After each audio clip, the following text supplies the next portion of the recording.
Mars, at ito na nga, dumating na yung package na hinihintay natin para sa ating mga videos. At syempre, no, gagamitin din natin pag tayo ay nagta-travel. Especially kung mahilig ka mag-travel, nako, bagay na bagay sa itong product na to.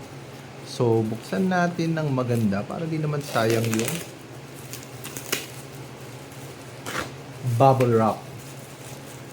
Ayan, minsan kasi nasisira ako yung box eh. Napapasobrahan. Ayun na nga, napasobrahan. So, ito ay ayan, Ulanzi na tripod. Yan, napakaganda yan. So, alam ko bumili tayo ng isang black at isang white. So, tignan natin. So, ang kagandahan yan, sobrang tibay niya, no? Kasi kahit camera, kaya niyang isupport. So, white.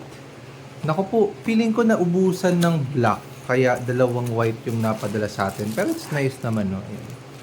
White. Ayan. So, ito yung itsura ng Ulanzi. Ayan. So, ang kagandahan sa Ulanzi, no? Meron siyang support talaga. Ayan. Tapos, metal ball socket ba ang tawag dito? Ayan, so ito pang heavy duty talaga mga Mars. Ayan, kasi papakita ko sa inyo yung madalas na available sa market na halos no malapit lang yung presyo sa Ulanzi. So makikita nyo yan no, pang heavy duty. So papakita ko naman yung malapit no na price dito sa binili natin. At ito nga mga Marso. So so kasama na to oh. Yan, kasama na siya sa ating tripod. And tatlo lang siya compared dun sa mga madadalas na mabibili natin no, online. So ito yung una nating nabili no, nung before na hindi pa natin alam tong sa Ulanzi. Kasi ang kagandahan dito sa Ulanzi is meron siyang lock pati dito sa ilalim. Compared dun sa mga nauna nating binili. So this one, yung nauna. Kagandahan lang dito is meron siyang Bluetooth na kasama. Ayan.